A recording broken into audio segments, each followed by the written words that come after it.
Yeah, it's always good to have that recording. Anyone else joining from somewhere else? Of course, we have Sarah from San Diego. Okay, Delaware. There you go. Super, super fun. Ooh, Atlanta, Georgia. Welcome, Megan.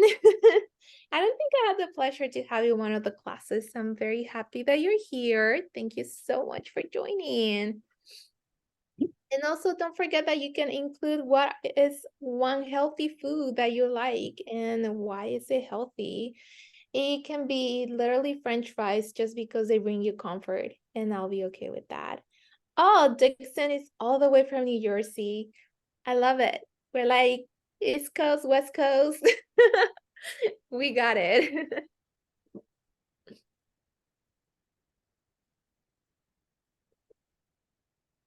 And just so you know, for my classes, I take to have a very interactive approach to it. I would say my classes are not like one of those tech talks or podcasts that you can listen to. So I really appreciate, if all of us can be participating. I'm going to be asking you questions. Of course, it's wonderful to see your faces, but if you don't want to, you don't have to. I have every single one of you on the little screen, so that would be amazing.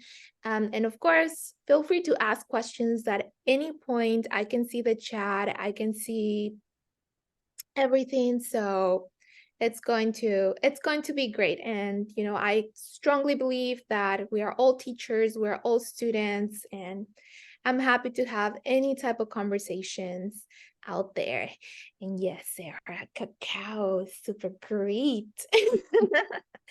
It brings you a lot of antioxidants and of course some like edible endorphins, so why not? Makes you feel good. And thank you so much, Sophie, also sharing green tea. Green tea is also super, super high in antioxidants. Um, Antioxidants is what sort of like combats the free radicals. Free radicals are just part of our metabolism.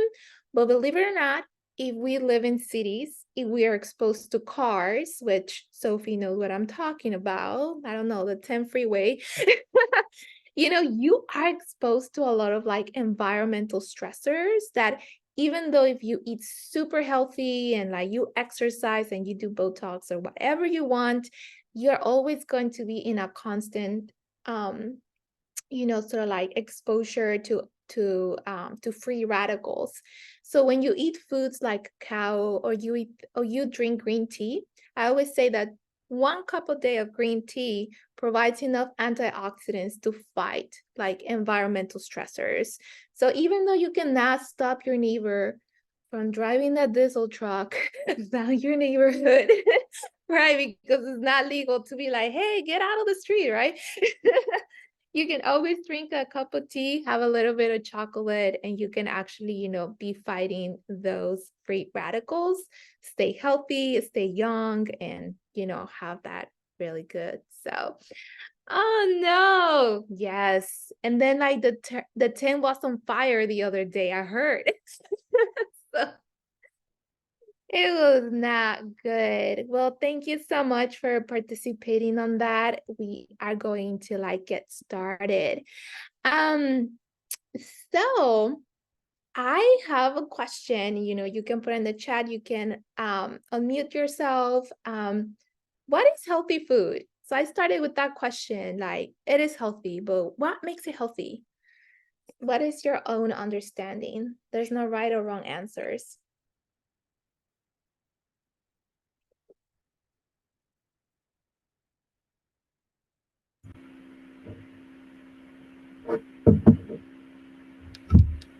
I would say whatever makes you feel good and hopefully gives you a good amount of nutrition at the same time.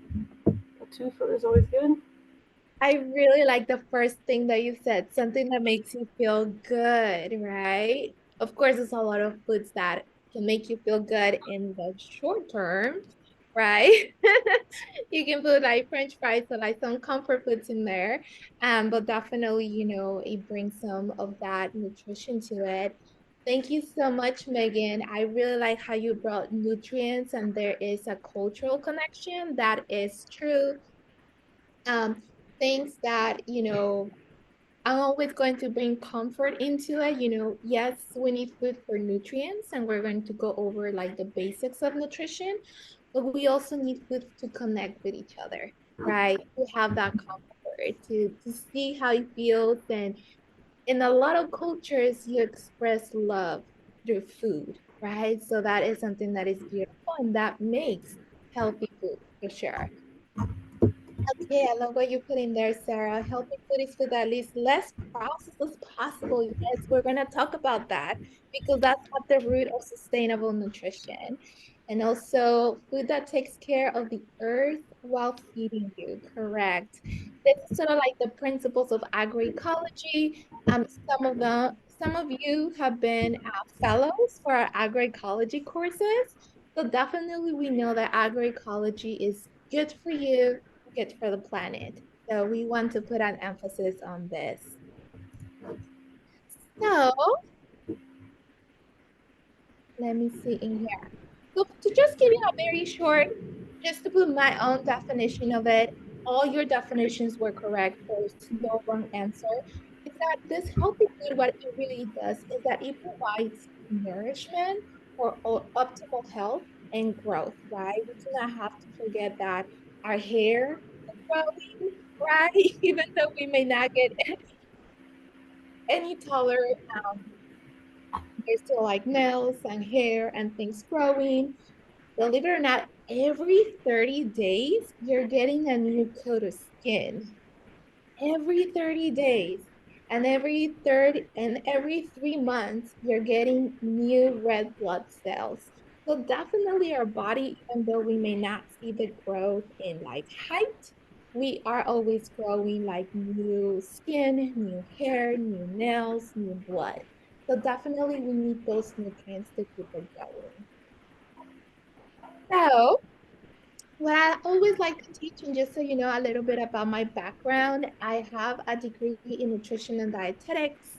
Of course, that does not make me a know-it-all, but I have some understanding of the science, and I would like to provide that to you. Like I said, at any point you have any questions, I will accept them. But I also like to teach about the 3 pillars of nutrition. There's 3 things that I would like for you to take away from our conversation today. That would be great. And what it will be super amazing is that you will take this message to whatever people you come in contact with, as you write grants, as you're building gardens, as you're building community, to always keep these 3 pillars in mind. So we're gonna play a little guessing game, okay? You ready for a game? What is that? And I know Sophie's down for games.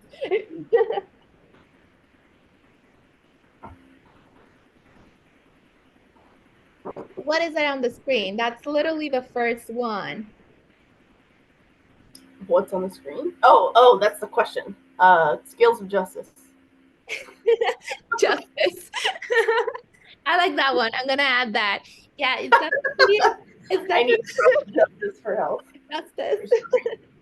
It is definitely a skill, like the question that I'm making, but believe it or not, what I was going for, everybody gets points because this is just a game of learning.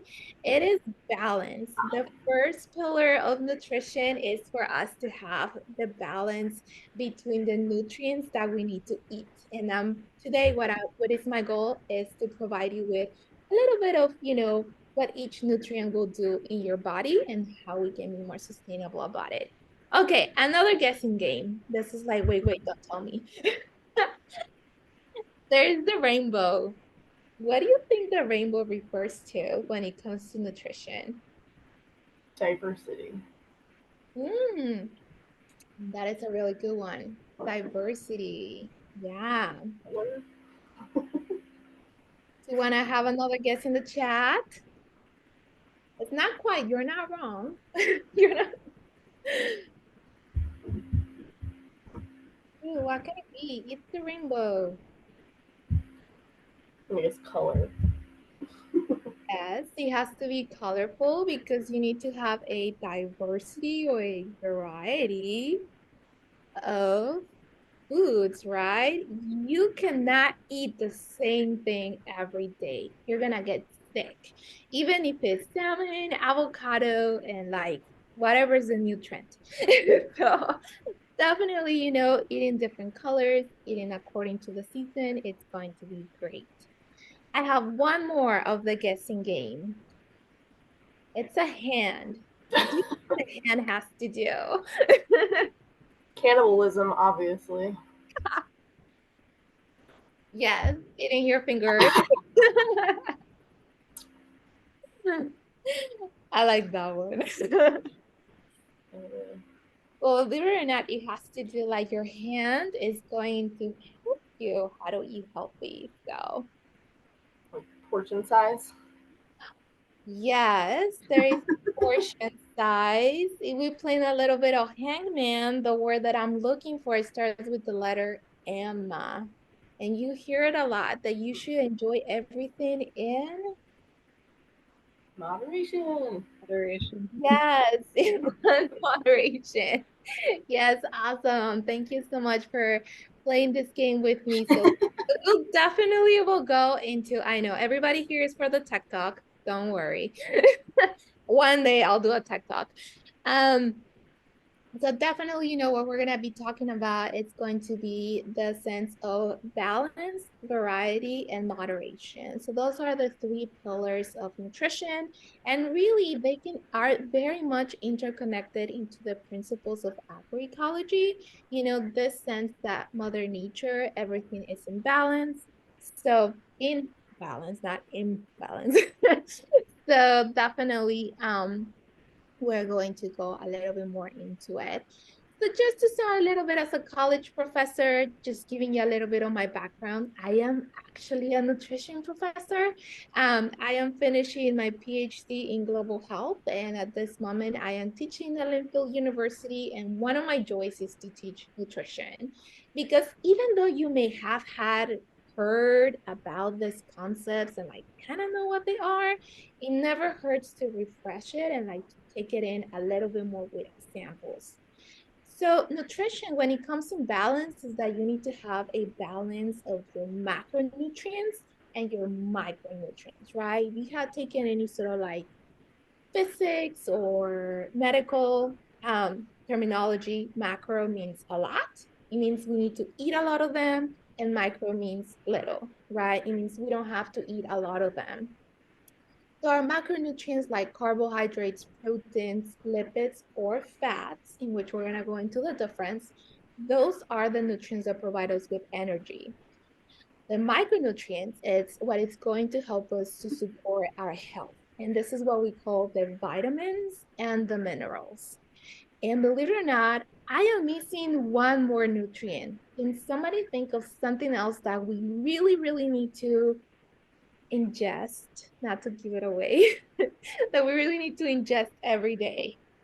What do you think is missing in this, in our nutrients? Water. Yes, water is missing. Sophie, you deserve a bachelor's in nutrition and dietetics. A lot of Like, people all right, forget she about the comes to the water. University of Frida. Yes, the University of Frida. Yes, and Megan also got it right. Because usually when we think about the word diet, we think of going on a diet, right? We're trying to lose weight, or somebody's doing the ketogenic diet, or somebody's doing the paleo diet. Somebody's doing something. So actually, diet, what it is, it's everything that we eat and we drink. So we should never, ever forget that every single thing that we drink, hello, happy hour, it's going to be part of our nutrition, and we have to take it into consideration for balance. So here's the carbohydrates, usually something that sometimes makes me laugh. I have heard it before as a nutrition professional, is that they're like, oh, I'm gonna go into a no carbs diet. Well, fruits and vegetables, like the ones that I have on my fridge, So cute. My kid made this when they were just like in kindergarten. Um, Fruits and vegetables are part of our carbohydrates, and carbohydrates will provide you 4 calories per 1 gram of carbohydrates that you will eat, right? Of course, as good scientists, we use the metric system. So that's what we're going to call it, a gram, and we're going to call them carbohydrates. And carbohydrates, we really, really need them. They're like the main source of energy for our body. About 50 to 60% of our daily calories have to come from some sort of carbohydrates, as you can see on this table. However, there is a difference between our complex carbohydrates and our simple carbohydrates. The simple ones, you can just think about it as like a basic chick walking into the bar. you know, it's like very simple, very easy to give you some sugar, right? So you can think of like refined sugars, sugary drinks, processed food, and candy, right? Usually the simple carbs are going to be refined. But if you really pay attention into the little figure, is that bread, for example, can be both. It can be a simple carb if you are eating white bread, or it can be a complex carb if it's a whole wheat bread. What is really important to understand about this, especially as we're having an epidemic with diabetes, is that simple carbs are the ones that are going to spike your blood sugar, while complex carbohydrates are going to give you they're going to give you energy slowly. They take longer to digest because they usually have fiber, and fiber is not about like going to the bathroom. Fiber is about the rhythm of your digestion. So it's really important for all of us to take into consideration that yes, there are simple carbs, but there's also complex carbs, and the healthy ones are going to be complex, such as fruits and vegetables. Here is something that I like to educate a lot of people. I saw it in one of our answers about processed foods. So believe it or not, the concept of processing food is very different. And maybe you want to go into the business of maybe selling what you're growing at your farm or like at your garden. Something that is really important to understand for regulations is what is processed foods, right? Of course, we have the unprocessed or minimally processed foods. You can think, believe it or not, in food science, we consider chopping a carrot a process. And they're not wrong. You did something to the carrot, right? So if yours like a processed food, but it's not a completely processed food. Then we have processed foods that are used for culinary ingredients such as oil, butters, and honey.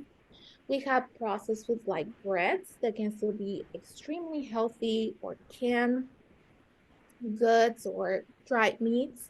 And then we have the ultra processed foods. It means that potato chips really don't look that much like potatoes anymore, right? They look different. Or soda doesn't look like water anymore, even though water is one of its main ingredients. So definitely it's important to understand the evolution of processed foods. And what it is the problem that we currently have as sustainable nutrition is that most of the ultra processed foods will come in plastic, right? I was just opening my pantry the other day, and even though I tried to shop as sustainably as I can, like it's really hard to get chips that are not in plastic, right? Those plastic bags. It's really hard to now get sort of like getting things in glass. It seems like a commodity, like it's super expensive and it's like super cheap because everything comes in plastic. And unfortunately, that has to do a lot with food industry, because with the food industry, what they're mostly concerned about is to extend the shelf life of the product, meaning how can it last longer so we don't have to produce as much? We can just produce it all at once and leave it on the shelves for years. I'm talking about Twinkies for years. They're eternal. So Definitely, there's something that we have to take into consideration that sometimes we need to look for those alternatives that do not come in plastic because that is not sustainable. So I'm going to ask you, what are some of the things that you think that we can do to avoid consuming so much plastic from what I just said?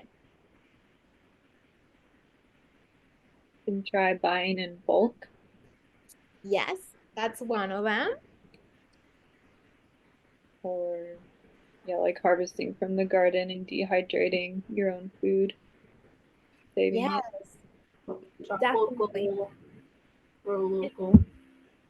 Yes, and I love that, Megan. Thank you so much for participating in the chat. Yeah, buying from farmers, right? I think like that knowledge, we have it like in our fingertips. The only thing is like, can we be honest? It's very inconvenient, right? Sometimes you have to go a little bit out of your way rather than just to go to the supermarket, get your little card, go through the aisles like this. A lot of American supermarkets are also incredibly inconvenient. You must be driven to miles and miles from your home. Yes, exactly. Especially, like what we call like the urban jungles, right? Like places like Los Angeles, in which even parking is crazy. So can you imagine having a farmer's market? So definitely those are some like really good points.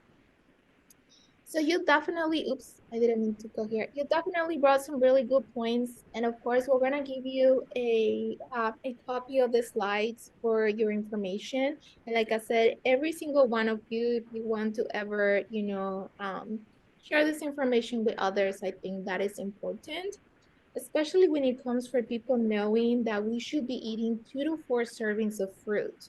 Unfortunately, in our country, in the United States, well, I think we all are in the United States. Um, we are not eating enough fruits and vegetables. And like I said, 50 to 60% of our diet should be fruits and vegetables. So should be carbs and mostly fruits and vegetables. So as you can see, there's an imbalance in which we are promoted like foods that have like a longer shelf life when in itself we should be eating a little bit more fruits and vegetables. But I do want to acknowledge that they're expensive, they're inconvenient, and unfortunately, sometimes they go bad before you eat them, right? So we want to be very aware of that. Also, for the vegetables, we should be eating about 3 to 6 servings of vegetables. So maybe you can incorporate this into your education programs or into your marketing campaigns. Um, I wish there will be more go for farmers markets to like educate people on like how many fruits and vegetables and like maybe do the math and know how much you have to eat. And also, a serving, it's not that much. We're gonna go over this slides later on. But whenever you have your hand like this, a cup hand, that's a serving of fruits and vegetables. Our hands, just like moderation, it's really important. Our hands, if you put your 2 hands together, that's the size of your stomach. Of course, in some restaurants, they serve you more than this, right? They give you a lot of food. Of course, it has a capacity to expand, but it's not the healthiest. That's why it is important to understand what a serving looks like so you can make decisions according to it. I love the idea of freezing fruits and vegetables. So whenever things are starting to go bad, it is okay to freeze. Or maybe if buying fresh fruits and vegetables is not within your means at this moment, there is no nutritional difference between frozen and fresh food. The only sad news is that most likely is that they're gonna come in plastic. So that's like the caveat of it. Also, for example, I live in Oregon and right now, like the growing season is coming to an end.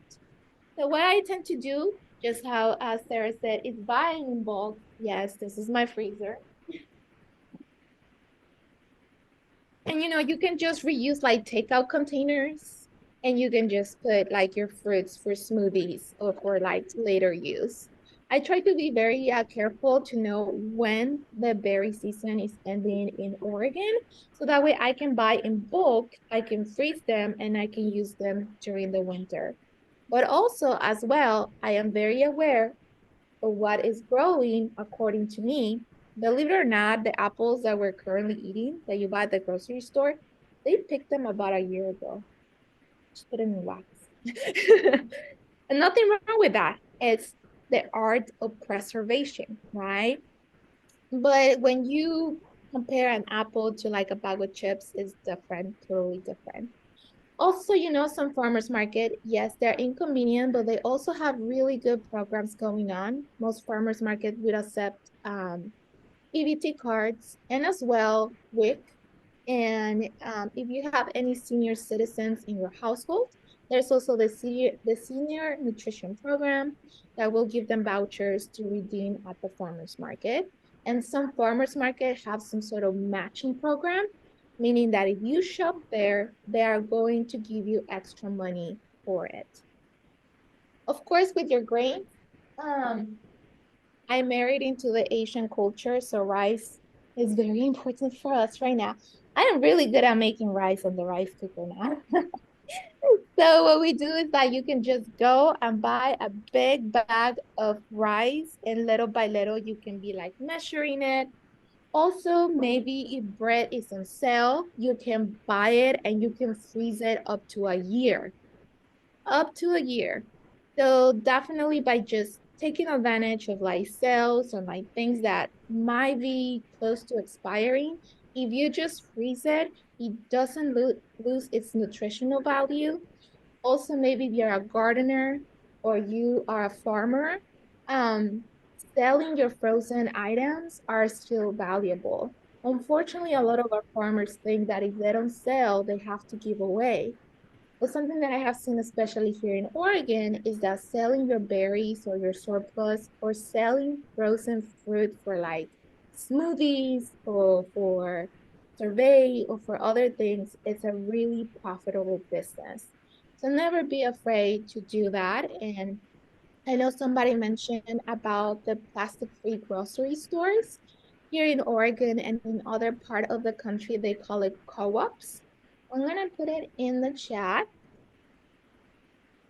So maybe you want to go ahead and just Google and see if there is a co-op next to where you live. It might not be down the street because maybe you don't know about it. Or it might be down the street and you just do not know about it because sometimes they don't get the promotion or they don't get the encouragement for it. But a lot of co-ops, they do have plastic-free grocery options. All right. So here comes the whole thing as like organic versus organic, non-organic, right? Of course, this is a class in which I don't judge anyone for their own preferences. If you feel better and you prefer organic, kudos to you. You can keep doing that.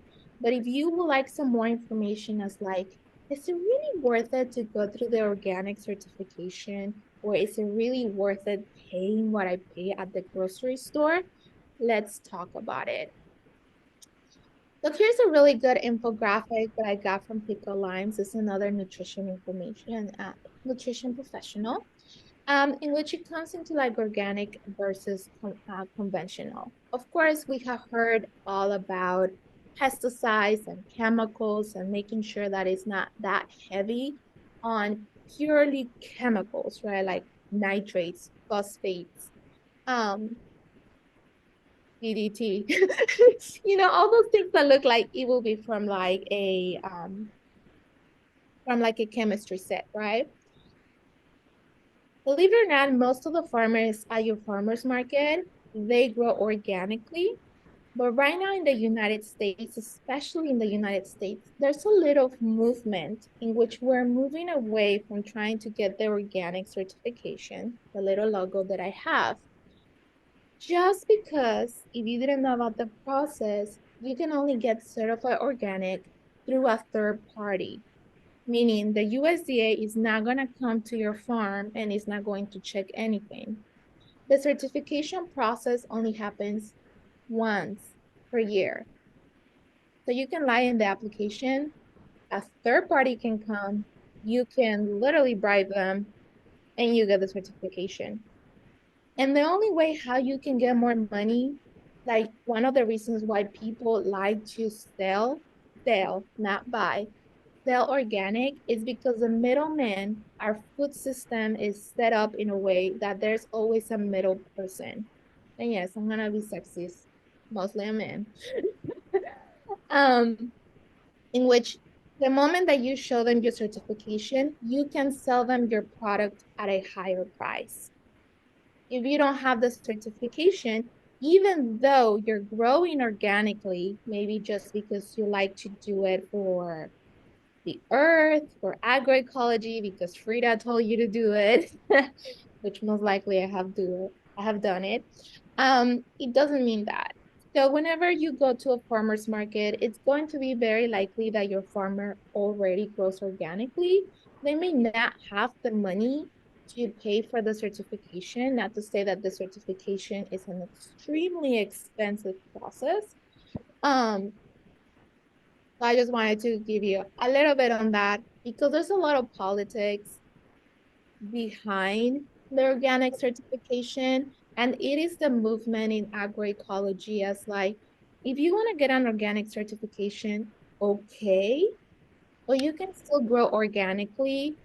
Tell your clients nothing happens. You start a CSA, you start a co-op, it's fine. The only reason why you need a certification is if you want to sell to those middlemen, which are usually, I don't know if you have ever seen an hourglass clock. This is how the food system sometimes works in the United States. A lot of growers, middle people, consumers. And it happens with chicken and all these other industries. So don't let at the grocery store, mostly, chain stores, organic, like fool you into it's better. The nutrition content is the same. If you have allergies to pesticides, please eat organic. I'm not telling you not to. And Um, for sure, buy organic baby food, 100%. I'm sorry. I said, and for sure, buy organic baby food, 100%. Yes. If Yes. you can. Baby food is made like with not the best crop, right? And Man, of there's some course, crazy stuff coming that out is of a it. very good point that you brought up at Sophie is that there is a thing that is called the dirty. How many dirties we have? Well, we have the dirty 12 and we have the clean 15. And no worries, I'm gonna give you this to y'all. But usually, the rule of thumb that I try to remember is: are you gonna eat the skin? If you're gonna eat the skin, it's better for you to go organic. If the price is not like crazy, or if you're a farmer, you know, it's better because usually if you're going to eat the skin was in contact with the pesticides and the fertilizers. So you don't want to ingest that and you don't know the quality in which they wash it. But if you're not going to eat the skin, like avocado or onions or cantaloupe, you may maybe breathe a little bit better and like choosing the non-organic way. But of course, this is just a suggestion. I know people who truly have allergies, but if you ever had any questions and you're like, no, I need to be a certified organic farmer, I just want you to know that there's a few of us who are trying to change the narrative because we know why this sticker exists. It's elitist. It's to say, I belong to these people, right? You can still grow organically and be okay. Yeah, and a lot of farmers markets, if you're at the farmers market, like the Mhm. growers or the stalls, if you ask, a lot of them like they'll tell you the same thing. I know that all the big one was it Tamai or whatever in LA, like they grow organically, but they don't pay for the certification. But if you just ask them, they're like, "Oh yeah, no, it's all organic. We just don't want to deal with the paperwork." So Exactly. It is a lot of paperwork. It's extremely expensive. And like I said, that's it don't good. go to the USDA themselves. It can be like people who want to charge them so much money to just go through the paperwork. So it's very unfortunate that we see that in our food systems. So if we can do something as consumers, meaning like maybe creating a way to support our farmers, we know that most likely they're growing organically and Hmm. we are supporting their business, right? And a lot of them are very pro like not like plastic free or buying in bulk. They love that. So definitely a good thing to check out your farmers market. Okay, let's talk about proteins, right? Don't worry, I'm just gonna go through like the nutrients really quick. So protein, just like carbohydrates, is going to give you 4 calories. And you should eat about 30 to 40% of your daily calories. And if you're starting to notice, I'm giving you a range. Because once again, you should not be eating the same every day. There's variety and diversity, remember? So as long as you're in like those healthy range, you're going to be okay. And what do we notice in the circle? What is in the circle that I put on the screen?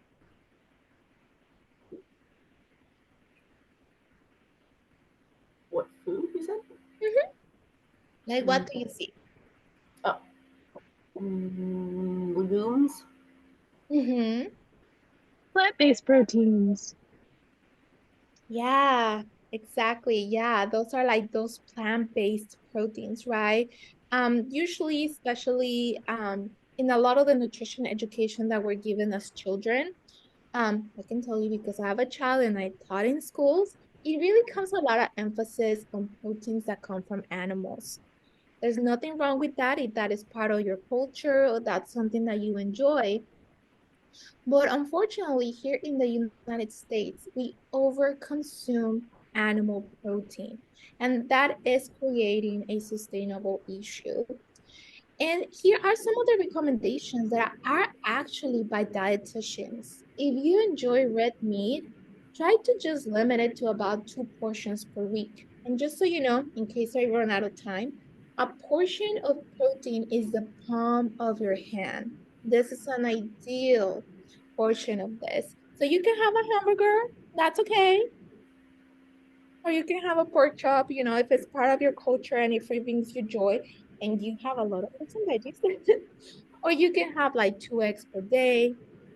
We do suggest to limit your seafood and fish to only about 2 times per month, just due to the issues right now in our oceans that they are polluted with microplastic, with they're polluted with God knows what, right? Because there's international waters that become dumping grounds. So definitely you do want to know where your seafood is coming from. And of course, the lean proteins such as chicken or turkey, or all the cuts that don't have a high fat percentage, those you can have about a portion per day. However, this is sustainable nutrition. And for example, for me, I tend to enjoy a mostly plant-based diet. It is a good thing to consider, of course, a plant-based diet, which is healthier, but also at least consider Meatless Monday.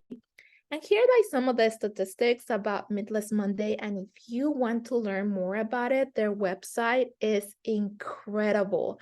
They have so many recipes, they have so many infographics, and they really emphasize that because we overconsume, which is mostly due because of the over marketing, it's actually a food marketing issue. We over market animal products, we're having a sustainability issue, right? Because producing beef takes more water, more land, and produces more greenhouse gases than producing vegetables, fruits, and cereals. And that is unfortunately what happens because the USDA tends to promote farmers because you get more money for a dead cow than you get for like a bushel or a crate of something. So unfortunately, it's like where our government has decided to invest.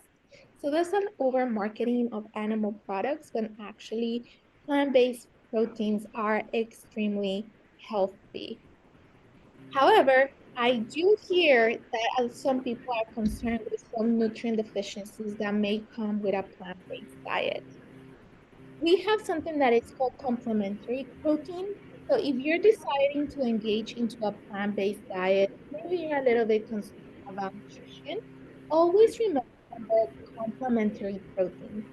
And my favorite ones to remember is grain and legumes, rice and beans.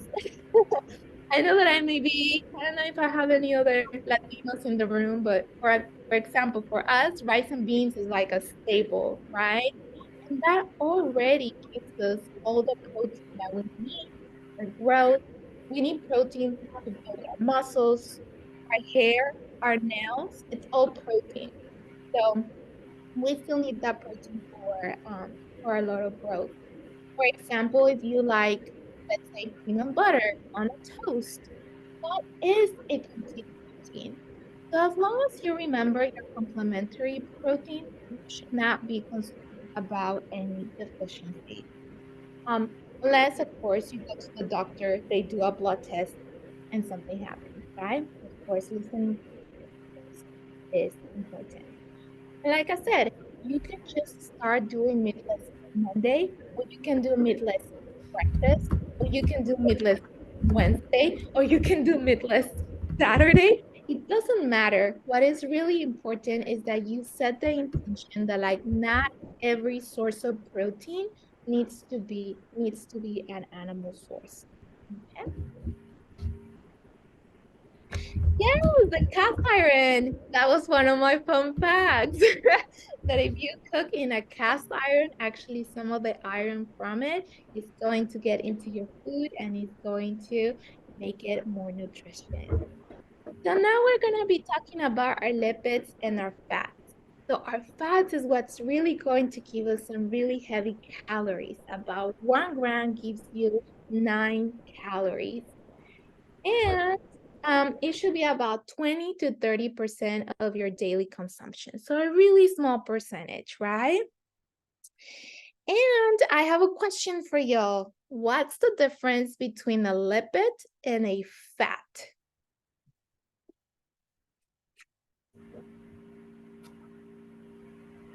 Sophie, you're my star student. No shame. I don't know. My gut.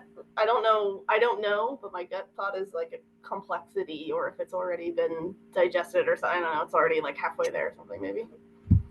Oh, sorry, I put you on the spot, but that was a really good guess. I like it. I don't remember.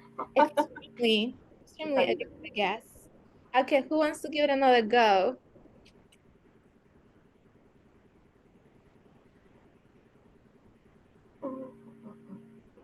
You did give a good clue, like complexity.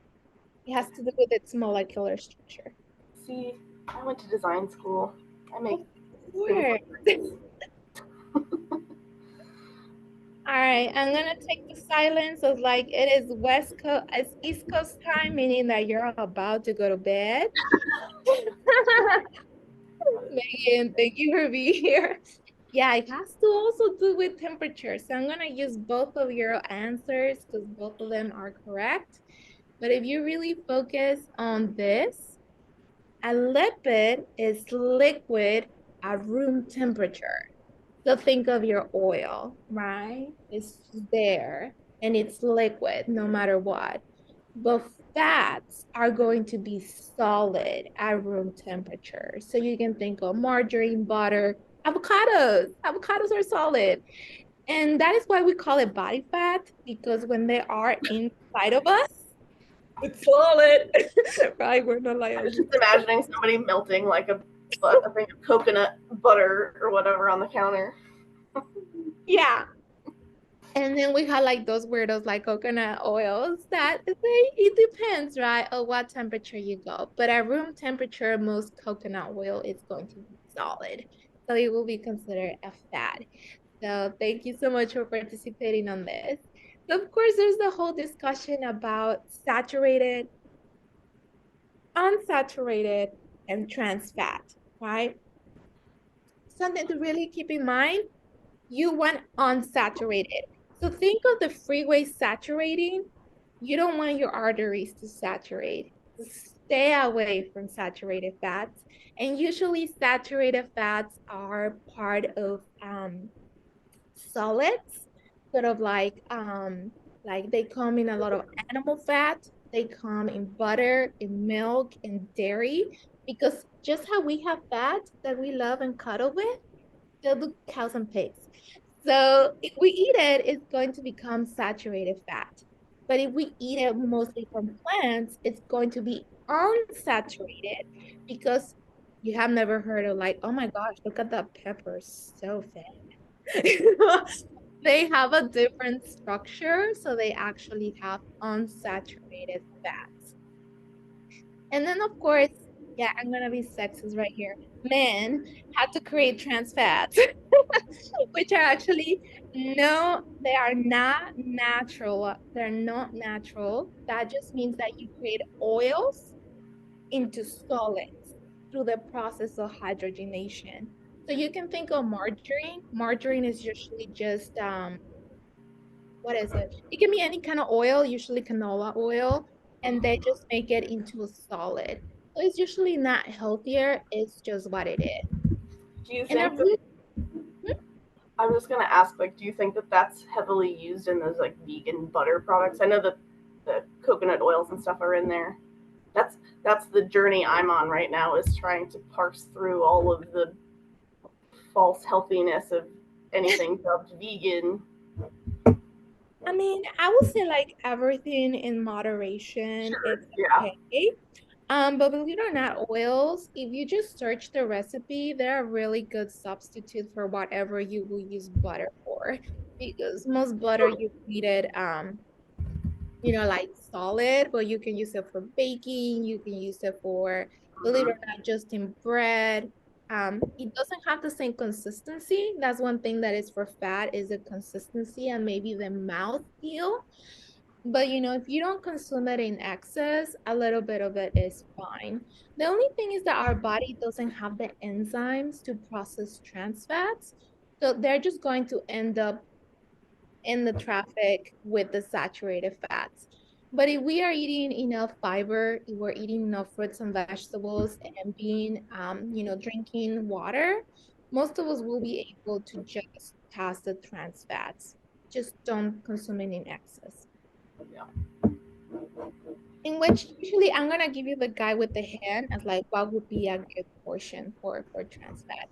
Of course, we have the nutrition labels. I give this really awesome self-guided tour that you can then later use for your own nutrition. Just remember on the top, limit dose. Believe it or not, nobody cares about the daily value because we're all individuals, so we all need different things. And then we want to make sure that we get enough of these nutrients, which are our fruits and our vegetables. So, do we have anybody in here who could take some supplements? And no worries, we're towards the end of the class. Do we have any supplement takers? I would have started taking some B12 every morning. Makes a big difference. But I've also been really depressed. So, hot tip: if you're sad and you're not eating great, well, more than Okay, we know that, but yeah. that B12, right? Yeah, that's okay. There are like some vitamins here and there that if you do your research, you should be okay to consume. Usually the ones that are like water soluble vitamins, those are extremely safe to like consume over the counter. Is the fat saturated or like the fat soluble vitamins that sometimes we need to be a little bit more aware of just because they tend to stay in our body a little bit longer. Well, believe it or not, as well, you will believe this. As nutrition professionals, our recommendation is for you to try to search for those, you know, sources. But I do know B12 is one of those that comes from animal sources. But as well, there are some there are a couple plant-based or also grains usually come fortified. So you can search for a fortified option of the vitamin 12 because just with the USDA, the other food agency that looks into supplementation is the FDA, the Food and Drug Administration, and they do not regulate supplements. So somebody can like literally be selling you, I don't know, baby powder, and as long as it doesn't kill you, they're not going to do anything about it. So just some food for thought. Of course, we want to eat the rainbow. Here's when it comes to variety. I live in Oregon, but of course, I encourage every single one of you to get to know your zone. We have different people from like the West Coast to the East Coast, and what you're seeing here are the freezing zones or the hardiness zones. So the more north and central you are, the harder it is to grow during the winter. But in some places like California, you are blessed to be able to grow year round. So just to be aware of some of those. And I have really colorful pictures. I got some of this from like a local farmer's market. And also to be able to understand that your body doesn't want to eat the same all the time. Variety and diversity is extremely important. So just because you want strawberries in the winter, it doesn't mean that you have to eat strawberries in the winter. You could freeze them and then have them.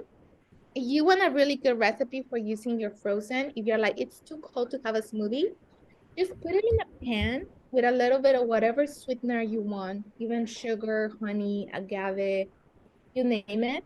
They're going to start melting and they're starting to do a sauce that I use, for example, on top of pancakes, on top of toast, and I get to control its sugar level.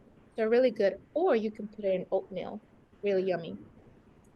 Because unfortunately, because the a culture of consumerism, food sometimes can travel great distances to get to you. So just because you want tomatoes in the winter, it doesn't mean that it is time to eat tomatoes in the winter. Mother Earth is extremely wise that it feeds us what we're supposed to eat according to the season. And also our ancestors are extremely wise. They learn about preservation, dehydration, canning. Some of those skills are really good to get because that way you can make more sustainable choices. And if you were a little bit, curious about what it means to eat local food, it's food that have not traveled more than 400 miles. Just a little bit of food for thought. Okay, I have 2 minutes here. I'll get you the good information, but no worries. I don't like to hold anyone hostage. So, of course, the variety is that if you have a variety in your diet, you are going to have a variety in your microbiome. The microbiome does most of the digestion and they also release chemicals, happy chemicals, that suit our mood and make us happy. Some of you who are like taking vitamin B12 or maybe supporting our mood, maybe you want to try to maybe a little bit of probiotics. Probiotics is what feeds the microbiome, especially fruits and vegetables. And if you think that you don't have a very healthy microbiome because maybe you eat a lot of processed food or maybe you were taking antibiotics, consuming some fermented products is going to help you. And usually those fermented things are fruits and vegetables, sauerkraut, kimchi, radish, pickles. So if you just let those friends grow a little bit outside, they're going to be very happy inside of you. Well, here's just a little bit about minerals. Sorry, I'm running a little bit more into it. I just want to get into the portion size. Of course, we know calcium is really important, so I'm giving you some calcium sources that are not dairy. But never forget that we all need vitamin D in order to absorb calcium. So just taking calcium supplementation is not enough. If you're not going outside, if you're not exercising, it's not going to absorb well. And all our minerals usually come from the earth. So when we compost and bring all the nutrients back into our food, we are going to eat healthy food. Here I'm just giving you a guide that is called My Healthy Plate and it's going to be sent to you. But as you can see, half of our diet should be fruits and vegetables with some whole grain, healthy proteins, and some water. And here's the water calculations, so you were ever interested. And here's a little guide for proportions, because that is what I wanted to do. I'm just going to acknowledge that even though I talk about nutrition, there are factors such as income, access, information, and knowledge. But we can all work together in very, very small steps, such as eating more fruits and vegetables, preserving more, buying in bulk, meatless Monday. It's really my hope that whatever information was given to you today, it might inspire you to take just one little step, at least one time per week, that is going to make a difference for your nutrition. You're gonna have my information right here, but I'm gonna leave this here with you. I acknowledge that it is 7:01. So if you gotta go, I totally understand. Thank you so much for coming, but I'm more than happy to stay for a couple minutes if you have any questions. I know, time. Thank you, Frida. That's Mhm. great. Does anybody have like a question? More than happy to answer. You have any thoughts on seed oils? Seed, as in like, I don't know. It's just like becomes such a like a hot button issue for the yeah, whatever. definitely. I'm like, I would say can't be definitely. any worse than eating a bunch of red meat and fish full of mercury and microplastics. So Mm-hmm. I don't know. Yeah, definitely. Yeah, definitely like limiting your seafood. However, I understand for some communities it's a very basic part of their diet. So just promoting like more sustainable sources or moderation. And as far as the oils, believe it or not, I use different types of oils. I want you to Google smoke point oils. Mm, So it really depends what you want to use the oil for. For example, olive oil is not good for frying. It's good mhm. for like dressings.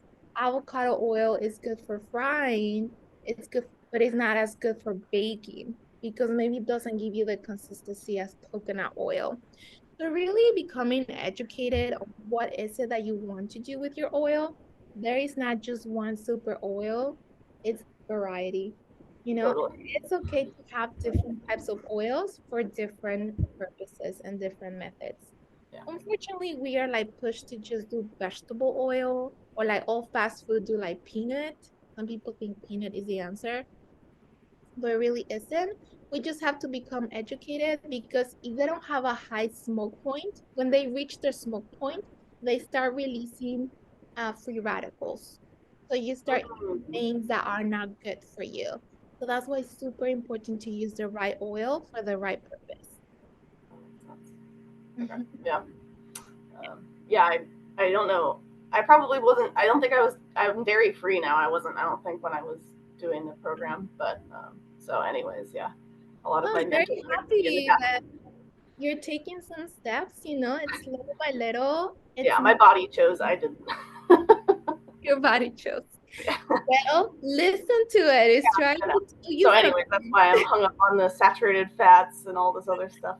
I have Yeah, I heart will always say issues in my plan. family history, so I'm trying to avoid saturated fat, but everything that's non-dairy is full of coconut oil and something else. I think that has a lot of saturated fat. But again, it's plant-based; it's not animal-based saturated fat. So I don't know. Yeah. Wow, that is really interesting. I know that there's definitely, I know you're pretty savvy, you know, a lot of recipes out there that if you're just looking for consistency, there are emulsifiers like tapioca is one of them, and people do not know about it. Yeah, You can make yogurt out of that. So definitely, you know, there's some alternatives like agar, or some fermentation, right? yeah. So definitely look into it. I've been very blessed that, for example, I have somebody here in Oregon, if you want to come back, makes amazing yogurt out of tofu. Hmm. And she makes it sweet with jams, like Oregon ground jams. So it's like, Do you feel it has a pretty similar consistency to dairy yogurt? oh my gosh, yes. They Yeah, are I've tried some amazing. of the like cashew yogurts and stuff, and Yeah, they're and they're really like floppy and like thick, and yeah, easy. it's you're No, like, this oh, one, this one's it. So maybe, you know, I know you're not in Oregon. Maybe Google how you make yogurt out of tofu. She makes it I'm in sure house. there's She says it's like the easiest thing in the universe. So it's all that's right. All the vegans from here just go up to Portland, so I'm sure there's down here. Yes, Oregon is definitely a wonderful place to explore new foods, to be more connected to the food that you grow and you eat. So I do understand the privilege that comes with that. I live in LA, so Yeah, yeah, no, I know. it's hard. If it's not Whole Foods, it's like what's out there. So I know I was. Have you seen? You remember Dana from and my cohort? Yeah, yeah. yeah. She's like all over TikTok and Instagram calling out Erewhon's food waste.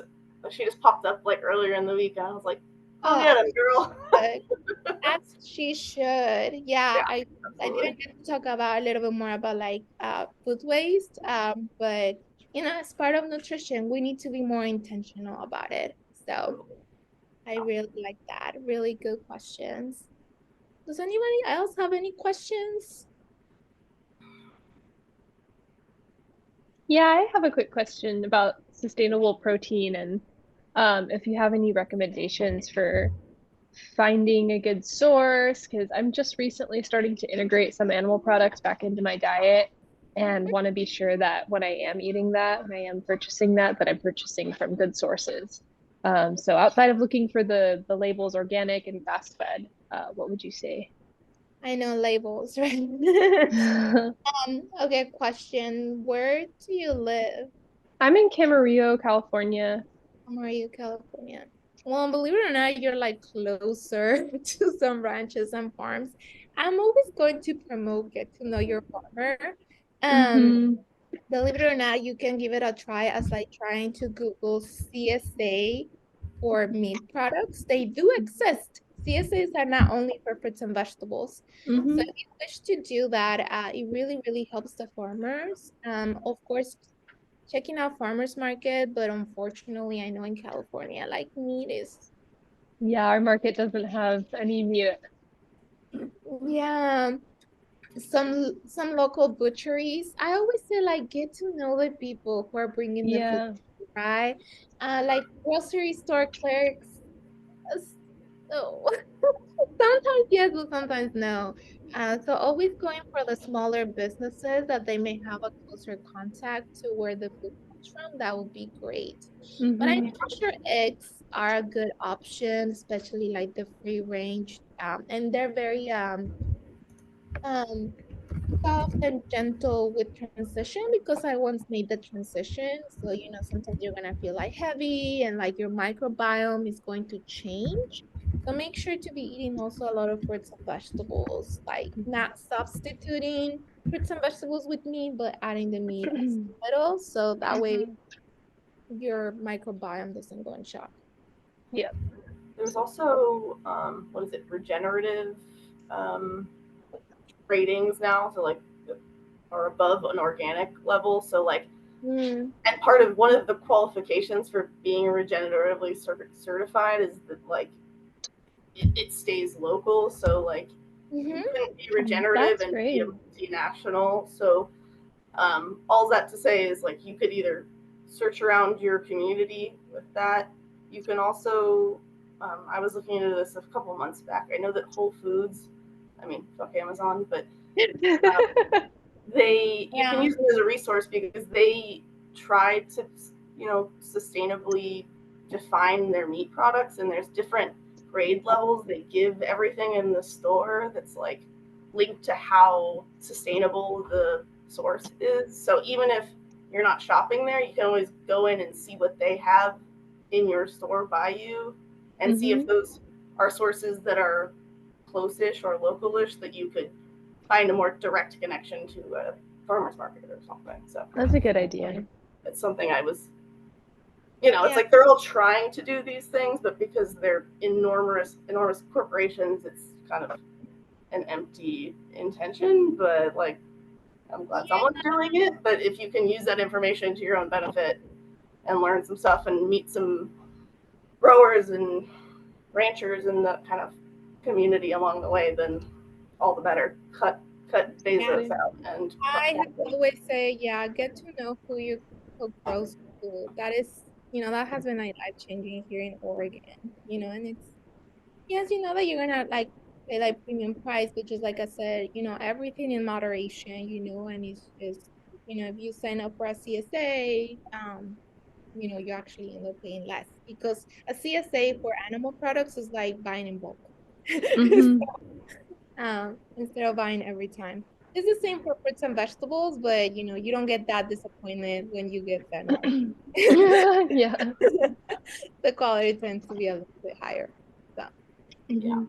And unfortunately, with meat, buying in bulk is like by far the way to go. Like if you know a farmer, rancher, Mhm. butcher, and you can put a quarter of beef in your freezer in the garage, you're good. But most of us live in apartments, and that's not really an option. So then it's like, Yeah. Unless you have like a community freezer. Yeah, I wonder if there's anything like that near here. Yeah. So little by little, like I said, in moderation, like meat products. This is a portion, so it's Mm-hmm. a T-bone steak or anything. So. All right. That was a really good question. Yeah, and like I said, I try to promote plant-based diets. They're like the healthiest, but as long as you're getting sustainable good food, it's good. You can enjoy something. Mm-hmm.